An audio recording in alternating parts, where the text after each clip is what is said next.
नमस्कार। अभी मैं जंतर मंतर दिल्ली में हूँ, जहाँ पे सरकारी कर्मचारियों को पेंशन नहीं मिल रहा है। इसके संदर्भ में जंतर मंतर पे धरना दे रहे हैं। मेरा नाम संजय डांगी है, general secretary Lady Hardinge employees union. आज हमारा जो धरना है मजदूरों की मांग को लेके, स्पेशली जो हमारे कर्मचारियों का, सरकारी कर्मचारियों को जो ओल्ड पेंशन स्कीम दी जाती थी वो 2004 से बंद है।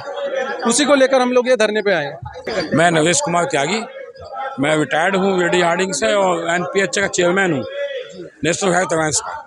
आज ये धरना जो है ये एटीयूसी का है।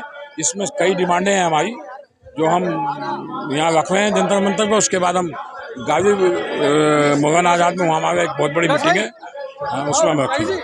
मुख्य मुद्दा तो हमारी ओपीएस, एनपीएस और प्राइवेटीकरण को ख़त्म करना, ठेकेदारी प्रथा। दिल्ली में पूरे दिल्ली वासियों की ओर से मतलब नहीं, दिल्ली नहीं, ऑल इंडिया। हाँ, यहाँ एआईटीसी का मतलब ही ऑल इंडिया है। हाँ, ऑल इंडिया ट्रेड यूनियंस है।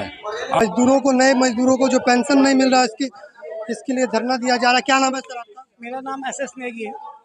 मैं ये यूटीसी का दिल्ली प्रदेश अध्यक्ष हूँ। और आज जो प्रदर्शन है इसकी हमारी ये शुरुआत है। ये हमारी सिर्फ शुरुआत है, सांकेतिक है। ऑल इंडिया का डेमोन्स्ट्रेशन आज ये और ये सांकेतिक तौर पर कर रहे हैं इसको। आज सरकार ने अगर इसके बाद नियुक्त 2 दिन का हमारा कॉन्फ्रेंस है, जो मीटिंग होगी उसमें मैं आगे की रणनीति तय करेंगे कि क्या इसके आगे की गतिविधि होंगी। ये हमारे देखो, सरकार ने पहले गवर्नमेंट सेक्टर को बिल्कुल प्राइवेट हाथों में देने की बात की। जो 2004 के बाद एक आदमी जो है 30 साल की नौकरी करके जाता है उसकी पेंशन बंद हो गई है। और जो एक MP MLA जो एक बार शपथ लेते हैं उनकी पेंशन लागू हो जाती है, और एक नहीं 3-3 पेंशन लेते हैं। और जो कर्मचारी पूरी जिंदगी सपोर्ट करता है, सरकार को चलवाता है, सरकार के चलाने में जो मदद करता है, वहाँ सरकार उनको पेंशन बंद कर रही है। हम इस चीज़ का पूर्ण विरोध करते हैं। सरकार चार लेबर कोड जो लाई है, एंटी एम्प्लॉयज विरोधी हैं। हम इसका विरोध करने के लिए यहाँ पे सांकेतिक तौर पर है। मेरा नाम Sanjay Dangi, general secretary Lady Hardinge employees union. अभी ये तो हमारी शुरुआत है। हमारे नए कर्मचारियों में इसको लेके बहुत ज़्यादा रोष है और भी आगे इसको आगे स्टेज पे लेके जाएंगे हम लोग। देखो, सरकार की मूलभूत नीति बनती है। सरकार तो अभी 8वां पे कमीशन का था, जो पे कमीशन ड्यू हो चुका है। सरकार ने अभी तक इसकी कमेटी चुनाव के नाम पे घोषणा कर दी, हम पे कमीशन बिठा रहे हैं, लेकिन आज तक पे कमीशन का कोई ढांचा नहीं बनाया, कोई नोटिफिकेशन नहीं हुआ, कोई इसकी कमेटी नहीं बनी है। हम सरकार से इन चीज़ों को बार बार कहते हैं कि महंगाई बढ़ने से बड़ी बात नहीं है। हमारा DA बढ़ जाएगा 2%, 3%, महंगाई की क्या सीमा होती है? जिन लोगों की आज नौकरी नहीं है, जो लोग बेरोजगार हैं, वो DA में क्या करेगा? वो DA में क्या खाएंगे? उनको DA के नाम से क्या मिल रहा है? उनको कौन सा DA मिल रहा है? तो हम सरकार से इस चीज़ का निवेदन करते हैं, एक जो सरकारी हॉस्पिटलों का, सरकारी संस्थानों का जो निजीकरण हो रहा है उसको बंद करें।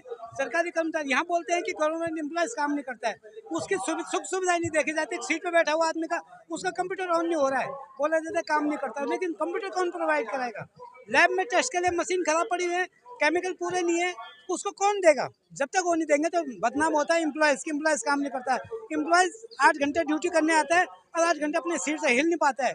4-4 सीटों का एक आदमी काम करता है, उसको कौन देख रहा है? कोई नहीं देखता। सरकार की मनमानी है, ये हिटलरशाही है, इसका हम पूर्ण रूप से विरोध करने तो पर एनपीएचसी की तरफ से हेल्थ सेक्टर को रिप्रेजेंट करने के लिए आपको अपनी बात रख रहा हूँ कि यहाँ पर सरकार द्वारा 8वां वेतन आयोग को अभी तक गठित करने की कोई प्रक्रिया और उसको इम्प्लीमेंट करने की प्रक्रिया पहले कई सालों पहले शुरू हो जाती थी, अभी तक शुरू नहीं हुई है। दूसरा है कि जो सरकारी क्षेत्र है उनको बिल्कुल सरकार की पॉलिसी के तहत ख़त्म किया जा रहा है, सभी को निजीकरण आउटसोर्स पे दिया जा रहा है। यहाँ तक कि जो जन स्वास्थ्य से संबंधित चीज़ें हैं, जन साधारण से जुड़ी हुई चीज़ें हैं, उनको भी PP model public private partnership पे देने की सरकार की पॉलिसी है। हेल्थ सेक्टर के अस्पतालों को पब्लिक प्राइवेट पार्टनरशिप पे, वहाँ की जो नीतियाँ हैं उनको पब्लिक प्राइवेट पार्टनरशिप पे देने जा रही है सरकार, उसका हम हमेशा विरोध करते हैं। सरकारी कर्मचारी धीरे धीरे खत्म किए जा रहे हैं वहाँ पर, क्योंकि वहाँ पे प्राइवेट और आउटसोर्स फिक्स टर्म अपॉइंटमेंट शुरू कर दिया गया है। इसका हम पूरी तरह से विरोध करते हैं। वहाँ पे सरकारी कर्मचारियों के जो उनके रिक्त पड़े हुए पद हैं उनको भरा जाए और नए पदों को सृजन किया जाए, जनता के अनुपात में, मरीजों के अनुपात में किया जाए इस सभी को। और हम इस चीज़ का पूर्ण विरोध करते हैं कि कोई भी संस्था जो जनता से डायरेक्ट ड्यूटी या जन साधारण से डायरेक्ट ड्यूटी इसेंशियल सर्विस को प्राइवेट कंपनियों को नहीं दिया जाए, पूंजीपतियों को नहीं दिया जाना चाहिए। जनता को अगर अच्छी स्वास्थ्य सेवा देनी है तो जो सरकारी क्षेत्र है उनको सुदृढ़ किया जाना चाहिए, उनको अपडेटेड किया जाना चाहिए, वह नई मशीनरी लगाई जानी चाहिए, नए हॉस्पिटल खोले जाने चाहिए, वहाँ की भर्तियाँ जो रेगुलर भर्तियाँ की जाए, ना कि वहाँ पे प्राइवेट कंपनियों को घुसाकर उसको एक तरह से प्राइवेट सेक्टर बना दिया जाए। सरकार की तो पॉलिसी है कि बिल्कुल सरकारी क्षेत्र को ख़त्म कर दिया जाए। धीरे धीरे ये लागू करी जा रही है, पर यह है कि जनता समझ नहीं पा रही। जनता को समझाने के लिए हमें ये धरने प्रदर्शन करने पड़ते हैं कि जनता की समझ में आए कि जो आपके काम की चीज़ें हैं, हेल्थ सेक्टर सबसे ज़्यादा जो कोरोना काल में जो काम किया था सरकारी क्षेत्र ने ही काम किया था, प्राइवेट सेक्टर में तो पैसा कमाया था।